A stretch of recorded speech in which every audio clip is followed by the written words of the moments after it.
Welcome to the show, Katie. I'm so excited to have you on.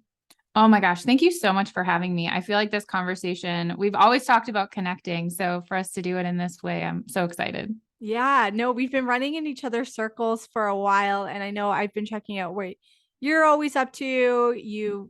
I know you listen to the podcast, and we have a mutual friend in common too. So shout out to Kelly for, Yeah. I feel like that's how we all kind of got connected. Yeah, for sure. I think, she's great in that capacity. I think of bringing fellow yoga teachers and people in the wellness space together. So, yeah, this is going to be fun. I would love if you could give a little bio of who you are and where in the world you are currently joining us from today. Oh my gosh. Well, so I'm currently in a suburb of Chicago. So I'm in the States, but I kind of have lived all over the United States. So where I am right now is not always where I'm going to be. I'm a bit of a wanderlust in that capacity, but I am a yoga and meditation teacher. I teach breath work and journaling as well. And I've been doing that for, oh my goodness, like a handful of years now, like almost 5 years. I think I've been teaching yoga and practicing for even longer. And it's just something that has totally changed and transformed my life. And so getting to share it with other people and help them learn these practices is just like that's now my life's purpose, I think, and my passion. Now I relate so much to all of that, but I would love to back even right up to the start. Have you always been into health and wellness? Was yoga always a part of your life, or was there a catalyst in your life that led you down this path?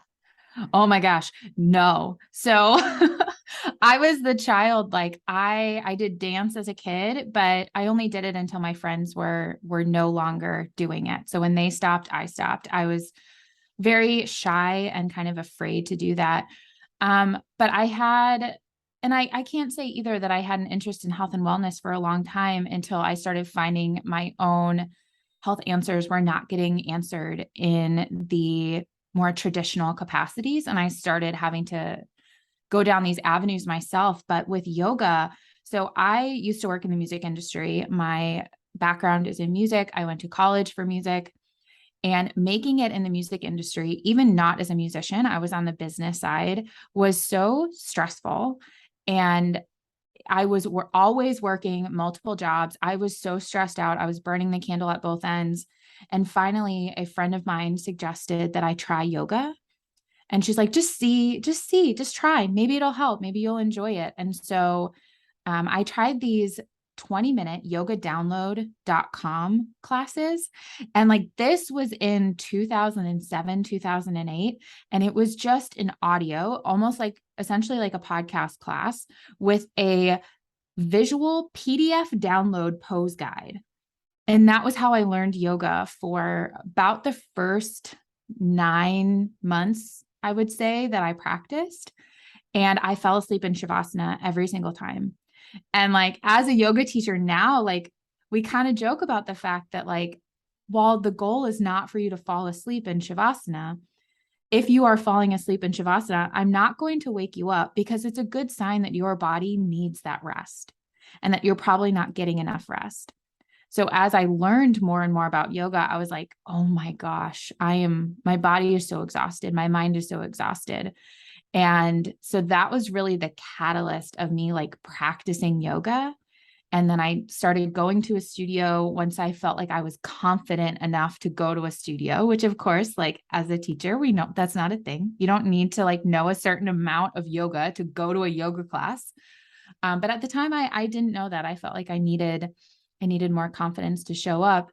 And consistently practicing just like opened my eyes to a better life. Like I felt better in my body, I felt better in my mind, and it just totally caught me off guard in the most beautiful way. So that was really kind of like that turning point for me.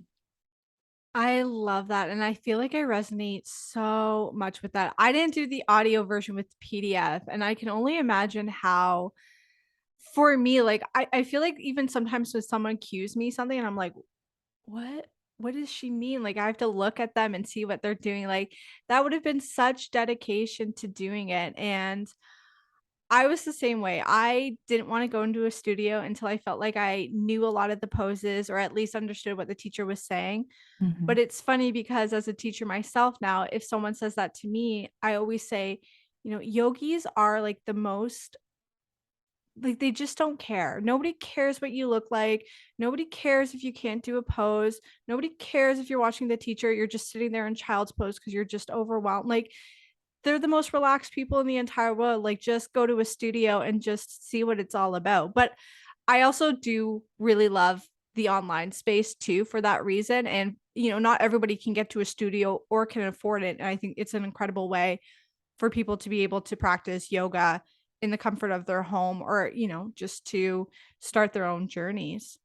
Yeah. And I mean, I think that was probably a huge reason why I went and I launched a YouTube channel because it was like free yoga helped me find yoga. Mhm. So if I can help someone find yoga and give it to them in a really like digestible and approachable way that doesn't feel overwhelming, because I'm not making you commit to an hour at home. I'm giving you 20 minutes on your mat and like just starting there, and you can really see just even like the small little moments that you can give yourself like that are so impactful. Yeah. And yeah, that's just where I think so many people need to just begin. I would love to know what that first, you said you were looking at a PDF, you were listening to an audio. Was it more of like a gentle vinyasa flow or gentle yoga practice, if you will? Was it more restorative? Like, what was that first practice like for you? I believe it was probably more of like a hatha style class. It was definitely a slower flow. I don't think I don't remember building up a ton of heat or anything like that. It was definitely not super restorative, because as most people or anyone who's taken a restorative class, I had that experience later down the line where I didn't know what I was getting. It always catches you off guard then. But it wasn't a super fast flow either. It was really slow, really approachable. I would do it before bed, and just it really helped me kind of calm the nervous system. And then yeah, like I said, I would end up in shavasana and out like a light. I'd wake up on the floor and half an hour later and crawl myself to bed. That would have been a good sleep though afterwards. I'm curious, what was that next step like for you? Like you're doing your yoga. Do you notice that you're starting to eat better? Are you starting to sleep better? Like what was that next point like in your journey? Like where did you start to gravitate towards next? I think there was a lot of awareness. It was more awareness around like how my body was feeling. Um, I did start paying attention more to what I ate. I started seeing like a nutritionist to figure out some other like stomach issues that I was having at the time. I started running during this time as well, or shortly thereafter, which like now I've run a marathon. So like it's all very kind of like intertwined in a lot of ways. But I think the big thing was just realizing that my body felt better. And then kind of with it, my mind did too. And I think once you get into kind of that consistent practice, you start craving it. And then as like kind of life continued, and we all go through seasons where we ebb and flow, where we're like really consistent. Like we are on our practice, we're on our mat, like we're in it. And then next thing you know, you're like, man, when was the last time I was on my yoga mat? When was the last time that I did that? Like it's been too long and I'm feeling really stressed out. And then I would like bring myself back to my mat and it was like, oh yeah, I feel so good when I do it. So I had several years there where it was like not as consistent. It was in and out. Um, and then kind of life threw me another curveball. And the only thing I could do was like show up on my yoga mat to get through it.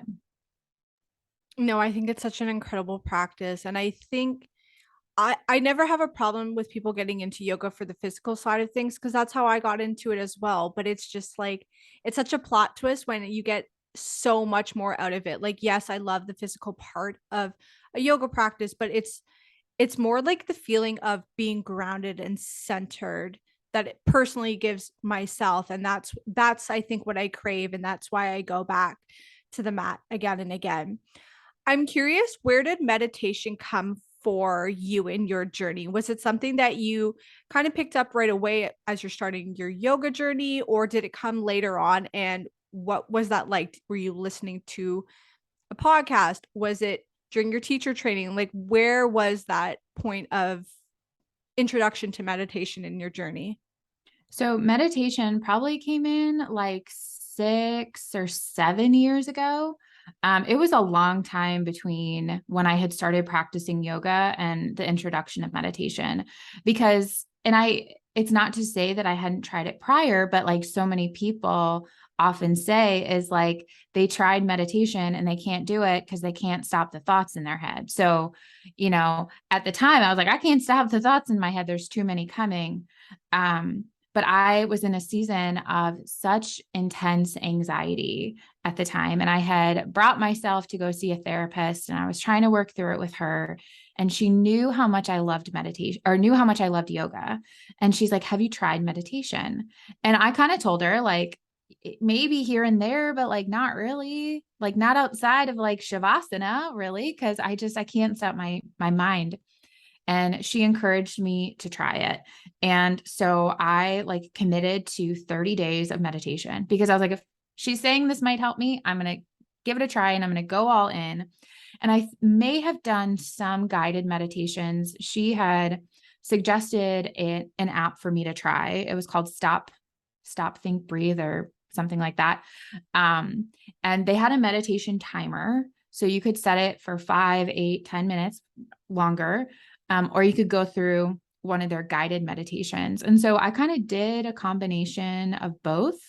Um, she gave me a mantra to work with a little bit as well. So I kind of dabbled with transcendental meditation through some of that time too. And that just kind of felt like the missing puzzle piece at the time. And that started the love affair with meditation. And, it fits so perfectly with yoga, but for so long, they felt like totally separate things for me. Yeah, I relate to that so much. I mean, I feel like everything you're saying, I'm like, man, I relate to this so much. I feel like I'm like it's me talking to Yeah. myself because it was the same for me. Like I loved the physical part of yoga, and I was like, meditation, like, no, I don't want to do it. Like, and I think there's a lot of like you have this assumption in your head, or at least I did, was like you have to be in a dark room chanting Om. It's got to be for, like an hour or it doesn't count. And I was like, I don't have time for Yeah. that. And it was like I was forced to do it in my yoga teacher training, and it was still like probably one of the most life-changing things besides my yoga that I went through. It was just, I remember just sitting there bawling my eyes out, like, oh my God, this is what it feels like to not be so mean to myself or to hate myself or to have anxiety. Like 10 minutes, and it was like, oh my God, this is incredible. Yeah. Where, what, where did you go to next on your journey? Like, I know you are into journaling, and before we hit record, you were talking about Hashimoto's syndrome, and I don't know if that was in like a like combination with what you're going through, but like, why did you go down this route? So what led you to journaling?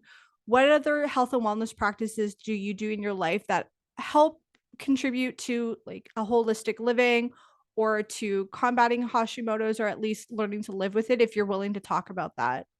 Yeah. So journaling came in probably in the last like 4 or 5 years. I loved like writing in my diary as a child. And then as I kind of like became an adult, I did less and less journaling. And of course, like I look back now and I wish I had done more of it just to document cool experiences that I've had in my life.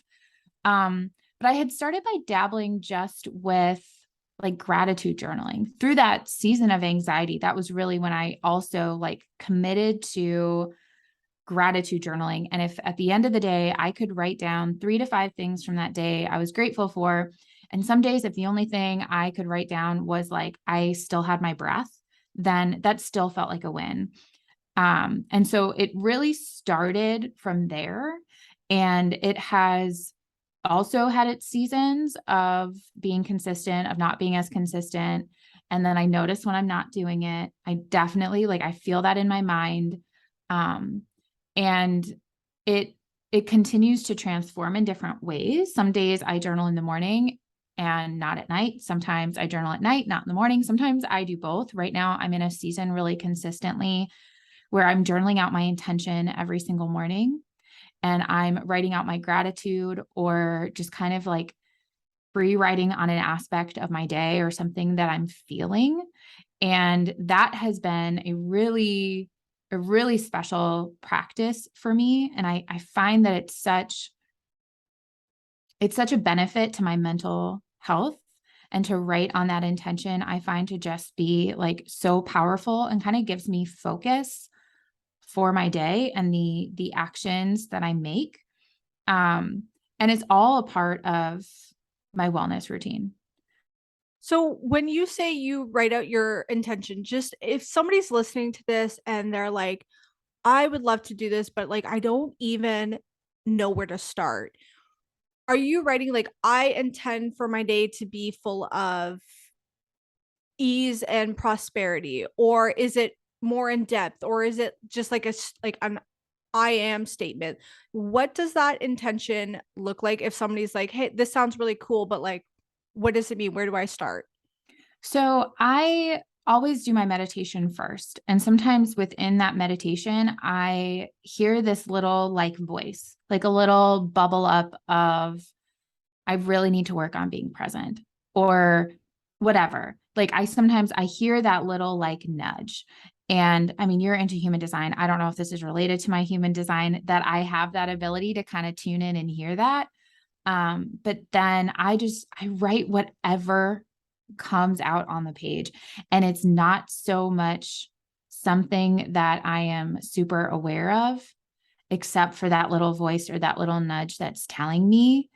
But it is often like an I am statement, or it's a few I am statements. Like I am present is a huge one for me right now, is I'm trying to be more present in each moment of my day, more present when I'm meditating, more present when I'm on my yoga mat, more present when I'm working my day job, because it's like it's all these things that just like, if I'm in this constant state of like being on my yoga mat, but at the same time thinking about like what I need to work on and record still for the podcast episode next week, or that I still need to edit the YouTube video, or I still need to write this, or I need to do that. Like I'm not present with my yoga practice, and I'm not getting all the benefits out of it that I can. So like present has been a huge one lately, and I'll just write out like, I am present, I am calm, I am focused, I am loved, I am loving, I like whatever it is that I'm kind of feeling that I need.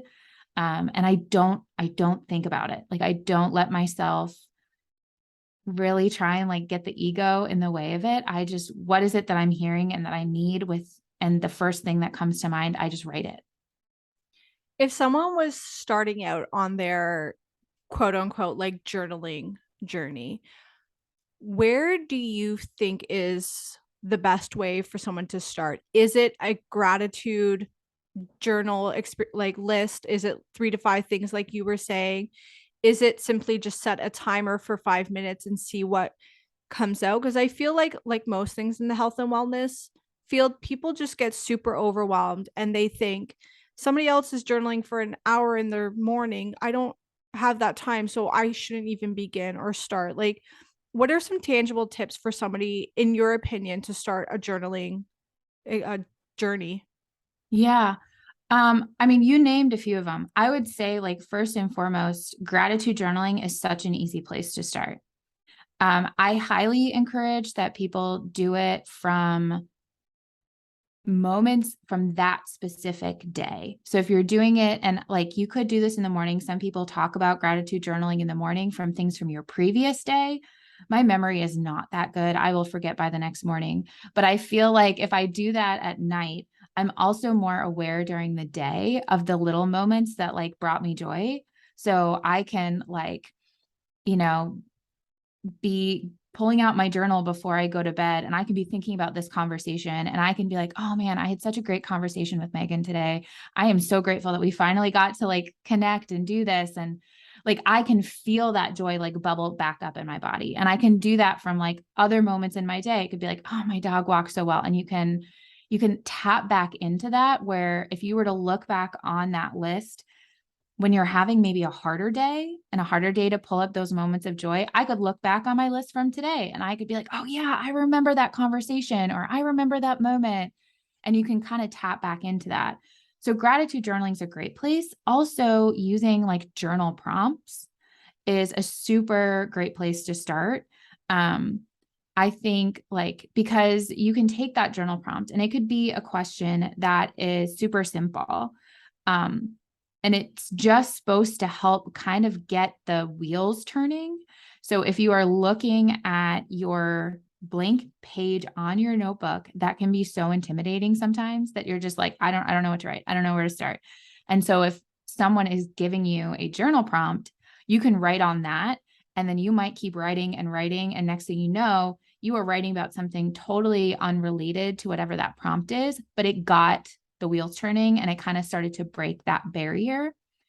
And if I were to give like one more tip for people, and this is just like kind of habit forming in general, is to habit stack. So if you have another practice that you do consistently, stack journaling with it. So, I mean, my podcast is guided meditations and journal prompts because, I mean, they're a great pair for like many reasons, but it's also a habit stacking thing. So if you want to get into a journal practice and you will already have that meditation practice, stack them together.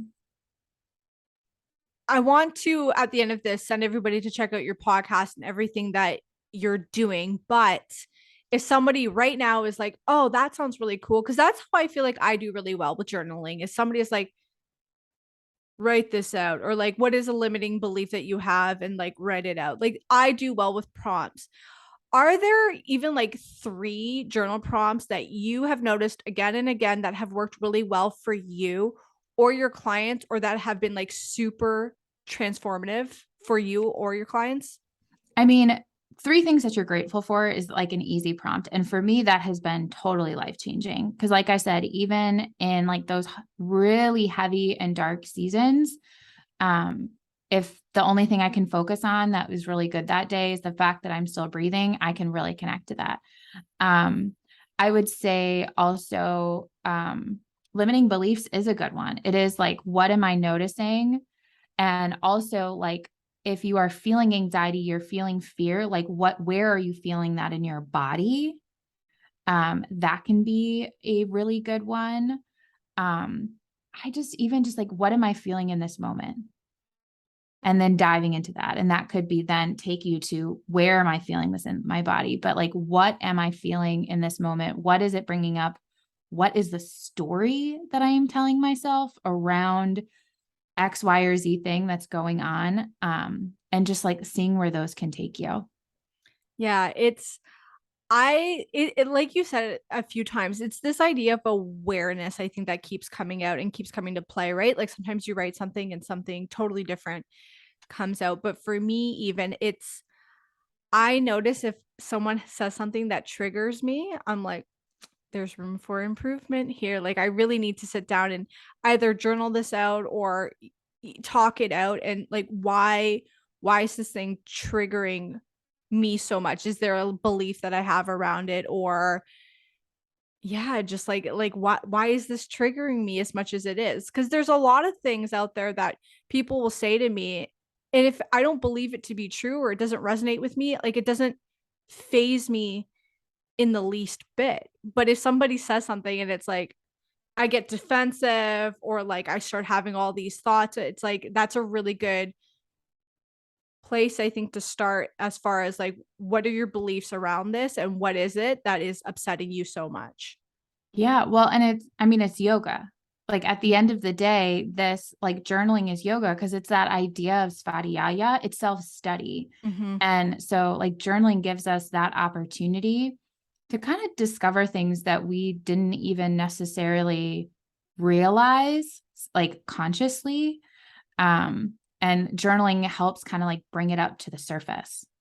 Yeah. Yeah. What what are some ways that people can use journaling to reprogram their limiting beliefs? Is there like certain prompts that you think work really well? Is it, what we were just talking about, like having a moment that was triggering to you and then writing it down to see like what was it about it that triggered you? Is there an example in your life that's coming out that you feel like supports that triggering conversation or point? I don't know if that makes any sense, but like have you created an example in your mind where you're like, what that person is saying is triggering me because of this that has happened? Well, it's the awareness, I think, is like that's the big part of that is if you have something in your life that is triggering you, you're having a conversation with someone that is triggering you, to be able to kind of pause and just start writing about it. You might not be ready yet to repair that limiting belief. And you might not even know what that limiting belief is yet anyway. But you can start just by like journaling and writing it out. You can start to make yourself more aware of it. And then kind of you might start to be able to pick up on your, oh, what's the word that I'm looking for here? Like the consistency that you have in something. And that might start to help to bring it about. You might be able to start seeing and connecting the dots of those limiting beliefs. And like I can even see for myself, just like as an example, and this took me a very long time to get to this conclusion. I worked in the music industry for years. I managed bands, I booked tours, I helped bands get from kind of being something that nobody really knew about to bands that are well known in our world now. Um, and for me at the time when I did it, I was like, if I can't make my own dreams come true of being a musician, I'm going to do it for someone else. I used to find that motivating. That's what motivated me. I can look back now and I can see there's a huge limiting belief there. And I was not aware of the limiting belief when I said it. And it's this limiting belief that like, I'm not good enough to have that. I'm not good enough to make my own dreams come true. My day job now, I work with real estate agents. I help build their careers. I help make their dreams come true. I don't want to be a real estate agent, but there's still a consistency in this like building up everybody else's business, building up everyone else to have these dreams met that they want. But my own subconscious likes to be like, oh, but you can't have that. You're not good enough to have that. And it's through journaling that I have started to like piece together the fact that like these dots connect. And while they're different situations, it is the same story. And so then I get to take that. And it's like, now that I know that's the story, I can start chipping away. And it might take a while to like fully release that belief, but you can start chipping away at it. But first you have to just start to become aware of it by writing it out. I've always said I like the little voice inside your head. Sometimes they're not always. Sometimes she is or he is outright super mean and stuff. But it's sometimes it's super subtle, and you don't necessarily even know that it is a limiting belief. It's just it's so like I don't know. It's like I call her a bitch inside of my head. Like they're just sometimes it's like really you're like it's like a bully tactic, right? Sometimes it's not Yeah. always super mean, sometimes it's super subtle, but it really starts to create those like grooves inside of your brain where like it might not be a boulder that comes down, but like that little pebble is going back and forth until it becomes so entrenched and ingrained in you that you don't even necessarily know that it's a limiting belief until you have that awareness and you're like, wow, like I've totally downplayed myself this entire time. Or like you were saying, like I've told myself that I'm like I can help other people, but like that dream isn't, I can't do that. That's not for me. And it doesn't seem like a big thing at the time until you have that awareness and you're like, wow, like I can't believe I put myself through that for so long. Mm-hmm.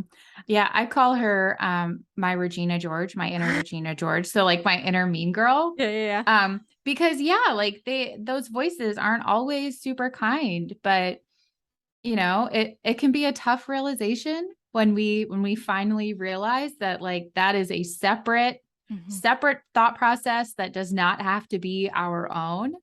But yeah, like being able to journal and see those patterns is so powerful. You had mentioned the one that was a big one too about being in the music industry and helping other people build up other bands, but not necessarily yourself. And I'm gonna have to ask you after this some of the bands that you worked with because as you're talking, I'm like, be present, be present. But at the same time, I'm like, cool. I have so many questions about this. Is there any other, even if it was like a small realization, but anything else that you've journaled about that you were like, it totally changed the way that you thought about things or think about things, or like it totally took you on a new, better, more positive path? Like anything else that came up for you during journaling where you were like, I don't think I would have made this change in my life had it not been for that moment of clarity journey during my journaling process? Oh my gosh, that's such a big question. Um, I mean, I think there's probably just small ones that happen every single day that don't even necessarily register. Like if that makes any sense, like there because I am journaling every day, there are small realizations. I mean, I guess like what's coming to mind right now is even just like my current therapist. She's this wonderful lady who I started seeing her, and on my first session, she's going through her usual questions. Are you single, married, divorced? And I was like, single. Do you have kids? Do you want kids? Do you not want kids? I was like, I don't want children. And she just goes, yes, another strong, independent woman who knows what she wants. And through just like the time that I've seen her, there's a level where I walk in that room and I am fully seen by somebody. And I have struggled with the fact that like I don't want children of my own. Um, and that is not something that a lot of people necessarily understand. It is not something that my family has necessarily understood. And I think they're coming around to it. And I have friends that it's been a journey for them to come around to it as well. But there is that level where I was like, oh, wow, it was just so nice to have this person sit in front of me. And immediately I felt like I was seen and I knew I was in the right place and I knew I had found the right therapist.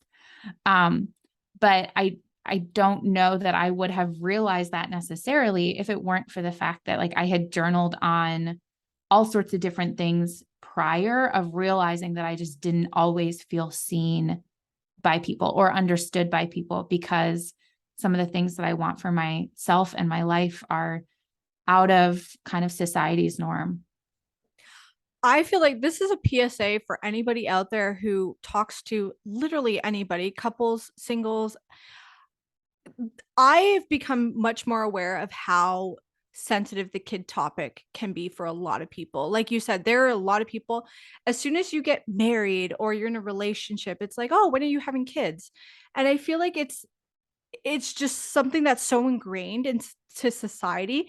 And I know personally a lot of people who have come out and said, like, I don't want to have kids. Hey, even people who are like, hey, I'm married, I love my partner, we don't want to have kids. And there's Mhm. no what, like, oh, well, why don't you want to have kids? Like, no, no, no. There's no, people don't have to have a reason for not wanting children. And on the flip side, I've also become aware that there are a lot of people out there who are struggling to have kids. And by you asking them about it, it's like, It makes it worse. it does. It makes it worse. Mhm. Like people are trying or they're going through something, and I feel like it's nobody's business unless that person like wants to talk about having kids, not having kids. It's like Mhm. I just feel like people should really be very mindful going forward of the whole kid topic and like don't make comments or bring up things unless that person is willing to talk about it with you. Yeah. Yeah. Great PSA. I went on a whole rant there, but it's like I really do feel like there's a lot of people out there who've been very open about not wanting kids and like feeling the need to explain to their community or to others why they don't. And it's like that you don't have to have a reason. And if you don't want kids and 5 years down the road you decide to have one, like you don't have to You're allowed. justify changing your mind. Like it's Yeah. just we need to be more yogic and more mindful, I think, of these conversations with people, especially with topics like that. Yeah. I would love to know what are some other morning and evening routines that you do. I know you said before you go through ebbs and flows, so maybe it changes and maybe what you do now isn't applicable in 6 months or a year from now, but like currently what do you do that you find sets you up for success? And like Oh, I details of everything. oh yeah. My favorite way to start my morning is with a little bit of yoga, meditation, and journaling. That is like the key. Even this morning, I was so tempted to just hit snooze and like rest in bed. And I was like, my body will be so happy if I just lay here for 20 more minutes. And then I was like, no, it won't, because you know how you feel when you do like a little bit of yoga and you know that right now that practice is what is getting you through the day. So I rolled myself out of bed. I walked down the hall to my little yoga room and I did about 20 minutes of yoga, a 10-minute guided meditation, and I did my morning journaling on my intention setting. And that is like the way that I start my day. And then once I do that and I get dressed and I get ready and all that good stuff, my dog and I go for our first walk of the day. And that's about 20 minutes as well. And so it's like just starting my morning with a little bit of movement. It's super gentle. It's like nothing intense or crazy. Um, really sets the tone for me and honestly him as well. And then my evening routine is um, pretty consistent as well. Usually I put on my blue blockers after like 5 o'clock or so, like after I make dinner is usually when I'm wearing those the rest of the night. I find that is a key part in helping me be able to wind down. And then my goal is to always like try and stop working by 8 p.m. Having a day job and also like having a business on the side, it is tough sometimes to find that balance, but I really try to kind of stop working by 8 p.m. I will put on Netflix. Right now, I am watching Great British Bake Off or Great British Baking Show. Um, and like, it's just like kind of calming TV. And I will either like kind of color an adult coloring book. I've been finding that really calming, or I'll do a little like solitaire or Sudoku, just like a little game. It helps me unwind, and then I'll read for a little bit before I actually like turn out the lights to go to bed. Um, and it helps me wind down for sure. And I find that if I'm like working a little bit later and I try to push that to like 9 o'clock, I don't fall asleep as easily because my brain has not had time to unwind. So my evening routine as well as my morning routine are just so important. What are you reading right now? Oh my gosh. I should have known that you would ask me that. I what I can't think of what the book is called right now. Is it like a I fiction or a nonfiction? know I'm like so much more of a nonfiction girl. I like a fiction book once in a while, but I can't say that that is like my go-to. I Okay. have a tendency to do nonfiction. And it's How We Show Up by Mia Birdsong. Okay. Okay. And I am only about like 70 or 80 pages into the book. It's all about community, Mm. and I'm loving it. I'm Oh, good. Okay. absolutely loving it. So I'm excited to keep reading it. But I just finished Man's Search for Meaning last week. So Oh. that was also, it was a little intense at times, but that was a good one too. Oh, nice. Yeah, I've used to try to read like nonfiction at night, and I'm that type of person. My brain is just like, oh, well, maybe you could do this and start doing this. Like, so I read that during the day now, and I end with fiction because it's for me, it's just like nonsense. Like, I do watch an episode of at nighttime on TV, but I like to read. But I find like the not fiction stuff is just like it's nonsense stuff. Like, if I don't remember it, it's it's nothing. You know what I mean? Like it's Yeah. just so like irrelevant. It just helps kind of like wind down and relax. I've heard a lot of people say that. So you're definitely not alone in the fact that like nonfiction before bed can be a lot for some people. I'm in a phase right now where No, I it's love it. working just fine. Yeah, yeah, yeah.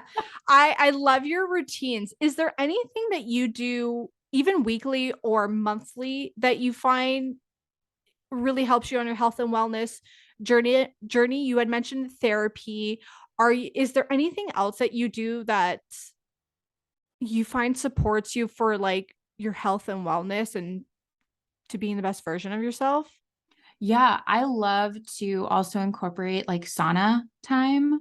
I teach yoga at a gym that has a sauna, so I love to do that at least like would say I probably shoot for like twice a week. Being able to sit in the sauna for like 15 minutes even is usually just enough. I also have an acupressure mat, which I love and I do not spend enough time on, but I also try to incorporate that at least like once a week if I can. I found that to be like a game changer for like headaches and super tight muscles, especially like in my shoulders, which is where I carry a lot of tension. So those two practices are definitely like super supportive. I love my supplements too. So like those are involved. Yeah. What supplements are we taking? Oh my gosh. I definitely take a probiotic. Okay. That is like a goal every single night. And magnesium has been a game changer for me What do every you single night. I need to get on the magnesium train. My problem is A, there's so much out there, and B, the ones I look at, I'm like, there's so much garbage just filled in so many different supplements that I feel like because I don't know what is a really good one, that I'm just like, I'm not even going to bother to take one because you read some of it and you're like, this shouldn't be in there, that shouldn't be in there. Like, what is happening here? Which one are you taking? So I have started taking magnesium glycinate. I've been Okay. doing that for a few years now. Um, I have found, and part of this is Hashimoto's related with a lot of like muscle aches and Okay. stuff, or like joint discomfort. It has helped me quite a bit with that. It's also great for like someone who gets a lot of headaches. Mhm. A lot of times headaches can be, from my understanding, I'm not a doctor, but from my understanding, they can be caused by a magnesium deficiency. So I have found that to be really helpful for that as well. And I had a functional medicine doctor put me on magnesium glycinate a few years ago, and I just have not gone back. Oh, no, I hear too. It's like one of the minerals that's in our body that we are the most depleted in as a society. Like everyone just does not have enough magnesium in their bodies. And it's funny because I feel like there's one brand that's coming to mind right now where everybody's been taking it. And I have heard other experts say like it's like a magnesium citrate, I think Mhm. it is. And that can be really hard on a lot of people's stomachs. So if people are Yes. having like loose bowel movements and stuff like that could be directly related to the citrate portion or side of magnesium. Yeah, magnesium glycinate is supposed to be, I believe, a little bit easier Mhm. on our digestive systems. I think it's supposed to be easier for us to our bodies to process. Like I said, I'm not a doctor, I'm not a nutritionist, but that is like my general understanding. And it does take a little bit of playing around. I think, though, just regardless, to find the amount that works for you. Mhm. That's definitely something I have had to play around with to make sure that I'm getting enough. If I usually find if my joints and my muscles are achier, if I take a little bit more magnesium, that seems to kind of fix the problem or at least help the problem. So it's something that, people can play around with for sure. Yeah. Is there anything that I haven't asked you that you want the audience to know about, whether it's a journal prompt that came to mind for you during our conversation or another practice that you just feel like has really helped you on your own journey, anything at all that you feel like, oh, I wish Megan had asked me this, or I want the audience to know this. I would say just like the only other practice that, and I can't say I'm as consistent with this as I would like, but I absolutely love is breath work. But specifically like alternate nostril breathing, I love. It is a great way to like lower your or like kind of even yourself out. If I'm feeling really anxious and worked up, it's a great way to calm the nervous system. And so I love just that Nadi Shodhana alternate nostril breathing. Every time I build that practice into my yoga practice, I'm always like, why don't I do this more often? Because it always just makes me feel so good. So, I mean, that would probably be the only other thing I can think of that is really coming to mind that has been just a huge help. Yeah, and if anybody feels like they don't want to just sit there, I find like I love alternate nostril breathing too. And I feel like for some people, it's this idea of giving them something to do with their hand. Like if they feel like they can't just like sit there still and do nothing, like you're moving one of your hands anyways. And it kind of it gives you something, I guess, to like do as you're doing breath work. Yeah, well, I think it's kind of a bit of that, just like you have something to focus on Mm-hmm.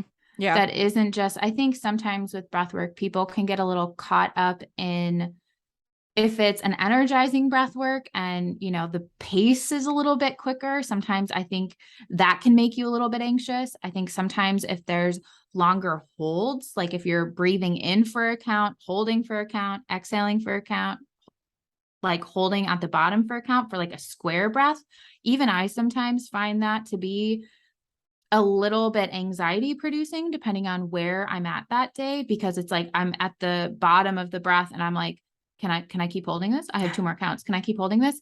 But like alternate nostril breathing, it's just my mind is just it's paying more attention to the fact of like inhaling through the left, exhaling out the right, inhaling through the right, exhaling out the left. And it's like because I'm so focused on that, my brain doesn't have time to kind of go anywhere else.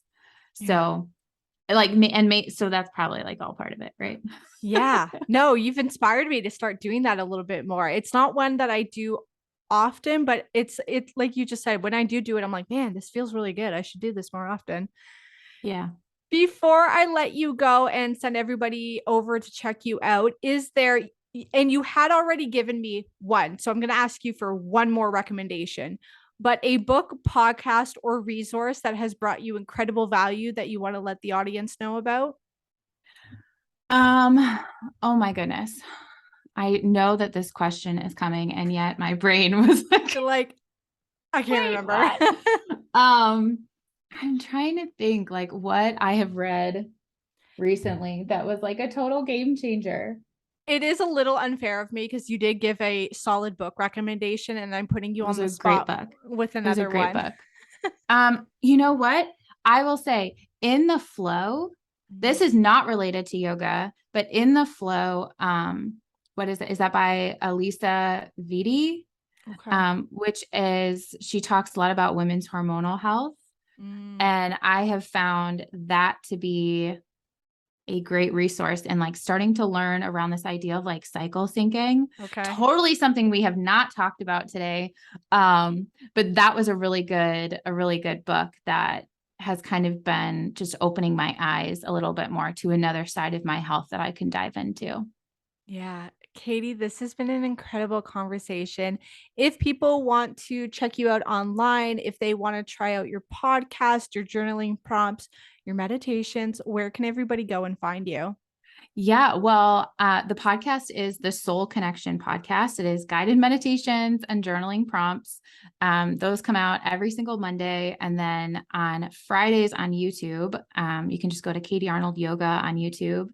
There are asana yoga practices. So you can do those. And then I'm everywhere on social media at I am Katie Arnold. I Hopefully will, easy to find. yeah, yeah. And I will make sure everything is linked in the show notes so people can go right there and check you out. Thank you so much for this conversation. I know it's been a long time coming. Yeah, this was so much fun. Thank you for having me.